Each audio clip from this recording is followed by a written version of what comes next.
तो शर्म आनी चाहिए बीजेपी को, आरएसएस को, और उनका जो छात्र संगठन है अखिल भारतीय विद्यार्थी परिषद, उसमें जो अगर कोई भी अल्पसंख्यक स्टूडेंट है तो उसको भी शर्म आनी चाहिए, उसको आज इस्तीफा दे देना चाहिए कि ऐसी सोच के साथ वो खड़ा है। स्टूडेंट के पास पैसा नहीं बचा है, घर से आता है, हम मामूली घर से आते हैं, हम खुद आते हैं, मेरा फार्मर बैकग्राउंड से आते हैं, लेकिन जो हमारे पैसे फार्मर बैकग्राउंड से पैसे आते हैं या जो भी, वो हम जैसे पहले हमारी आमदनी जो था वो वाली बात होगी, आमदनी अठन्नी खर्चा रुपया। पहले आप अपने नाम बता दीजिए, कहाँ से हैं ये बता दीजिए, ताकि उस हिसाब से आपको भी समझ में आए, हमें भी। मेरा नाम ऋषभ सिंह है, मैं खालसा कॉलेज का छात्र हूँ और मैं उत्तराखंड से बिलोंग करता हूँ। उत्तराखंड में वहाँ भी तो बीजेपी की सरकार है, पर वही सारी जगह सेम हाल है, बेहाल है कर रखा है उन्होंने।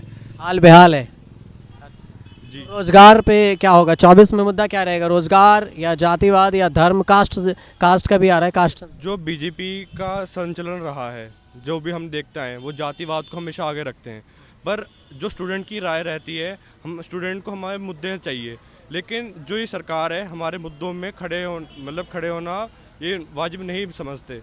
ये खाली वादे कर देते हैं, जुमला फेंक देते हैं, लेकिन जब करने की बारी आते हैं फिर इनको याद नहीं रहता कि हाँ इतना बड़ा जुमला फेंक दिया, पर उसको पूरा कैसे करना है।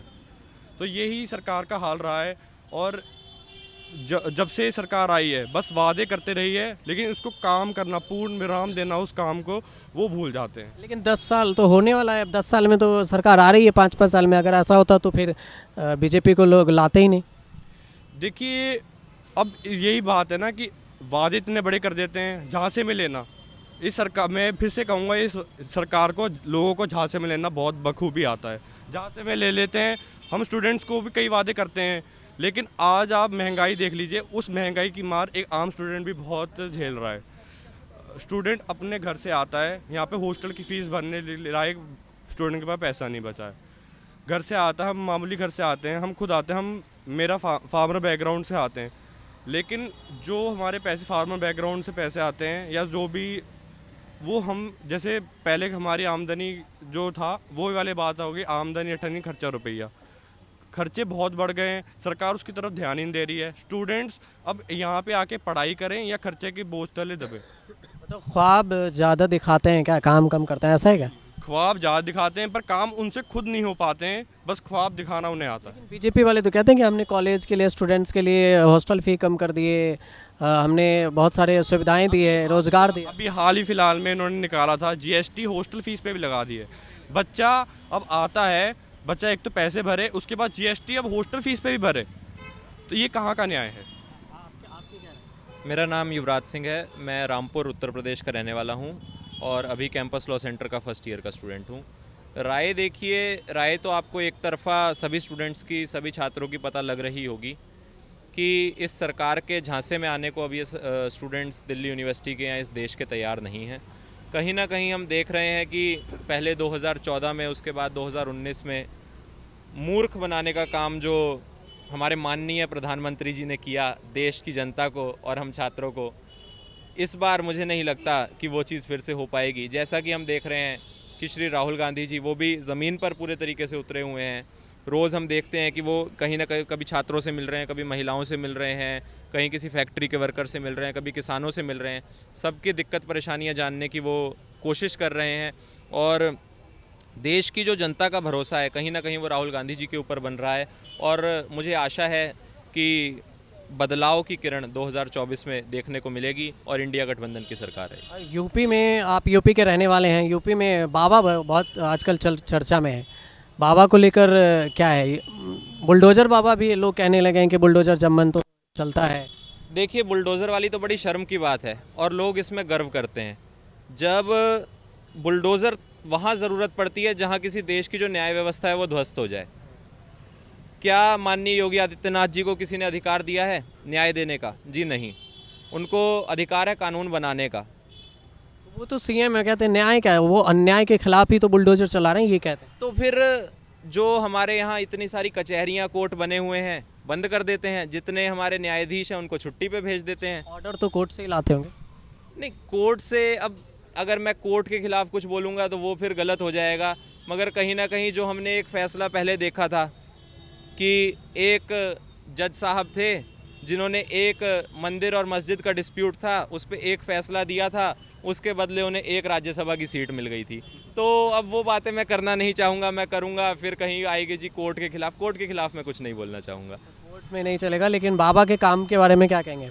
देखिए, बाबा से रिलेटेड, उनसे संबंधित एक बहुत अभी हाल फिलहाल में एक राजस्थान में एक संदीप दायमा नाम के नेता हैं।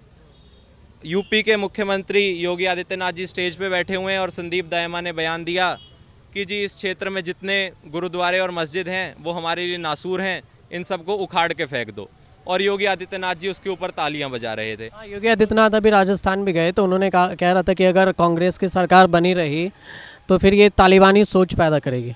देखिए, मतलब मैं जो बात कर रहा था कि गुरुद्वारों को और मस्जिदों को इस तरीके से कह देना कि इनको उखाड़ फेंकना चाहिए, और एक भारत के सबसे बड़े सूबे का मुख्यमंत्री स्टेज पे बैठ के इस बात पे तालियां बजा रहा है, तो शर्म आनी चाहिए बीजेपी को, आरएसएस को, और उनका जो छात्र संगठन है अखिल भारतीय विद्यार्थी परिषद, उसमें जो अगर कोई भी अल्पसंख्यक स्टूडेंट है तो उसको भी शर्म आनी चाहिए, उसको आज इस्तीफ़ा दे देना चाहिए कि ऐसी सोच के साथ वो खड़ा है, ऐसे लोगों के साथ वो खड़ा है जो कहते हैं कि हम गुरुद्वारे और मस्जिदों को उखाड़ के फेंकना चाहते हैं। बहुत सही है। अब देखिए, बीजेपी जो नरेंद्र मोदी जी हैं, उनके अपने खुद के बयान अपनी ज़िंदगी से नहीं जुड़ते तो वो देश का क्या भला करेंगे। जो नरेंद्र मोदी जी इतने इतने बड़े बयान देते हैं, सब कुछ करते हैं, लेकिन फिर से मैं वही बात बोलूँगा, बयान देना उनको आता है, पर जब काम करने की बारी आती है तो शायद उनका दौरा निकल आता है या फिर उनके दिमाग से वो चीज़ें निकल जाती हैं।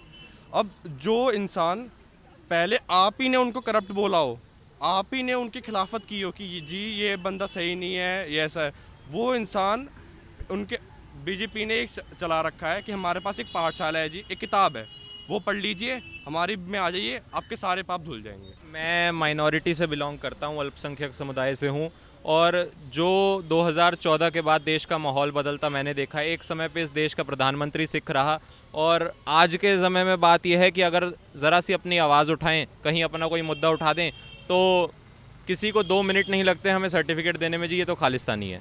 तो कहीं ना कहीं बात ऐसी हो चुकी है कि देश के हालात इतने ख़राब हो चुके हैं कि आपस में भाईचारा इन्होंने, भाजपा वालों ने ख़त्म कर दिया है। धर्म के नाम पे लड़ाई हर तरफ। अभी हमने सबसे जो रीसेंट अगर कोई किस्सा सुना तो वो यहाँ ही सुन लिया था, मोनू मानेसर नाम का एक व्यक्ति है, उसको किस तरीके से भाजपा समर्थित गुंडा है वो जो, और वो क्या कर रहा है, उसकी वजह से यहाँ नूह में क्या हुआ, गुड़गांव में क्या हुआ, हम सब ने और आपने भी वो चीज़ देखी थी। तो कहीं ना कहीं देश को तोड़ना, देश को बांटना, ये भाजपा का एक मुख्य सिद्धांत यही बन चुका है कि लोगों को तोड़ो। डिवाइड एंड रूल की जो पॉलिसी जो एक समय पे गोरे अंग्रेज़ करते थे, आज ये काले अंग्रेज़ हमारे सिर पे आके बैठ गए हैं, जो वही पॉलिसी फिर से आज उपयोग में ला रहे हैं। तो 10 में से कितने नंबर देंगे आप मोदी या राहुल की बात करें तो? देखिए, मोदी जी तो परीक्षा में बैठने लायक ही नहीं रहे। अब 10 में से नंबर कहाँ ही दिए जाएं उन्हें, परीक्षा से ही बाहर कर दिया। क्या फ़ायदा, मतलब कि हाँ, जब फेक डिग्री है, एमए एंटायर पॉलिटिकल साइंस अकेले वो करके बैठे हुए हैं, किसी परीक्षा मुझे नहीं लगता वो जीवन में पहले कभी बैठे हैं। और ये जो जीवन की परीक्षा थी, जो प्रधानमंत्री के तौर पे उनकी परीक्षा थी, मुझे तो इसमें भी वो बैठने के योग्य नहीं दिखते। जी मोदी जी तो फेल हो चुके हैं जी, जैसे रिजल्ट आता है ना तो उनका तो नेगेटिव में चल रहा है, लेकिन राहुल जी की पूरी तैयारी है परीक्षा में बैठने की। अब मौका तो दें, 10 में से 10 क्या 10 में से 100 भी आएंगे। और मैं एक और बात छोटी सी कहना चाहूँगा कि आज के समय जब हम 2024 इलेक्शन की बात करते हैं, हमारे मुद्दे क्या होने चाहिए? हमारे मुद्दे होने चाहिए देश में जीडीपी ग्रोथ, जो देश के मुद्दे, महंगाई मुद्दा है, करप्शन मुद्दा है, या जो दूसरे स्टूडेंट से रिलेटेड मुद्दे हैं।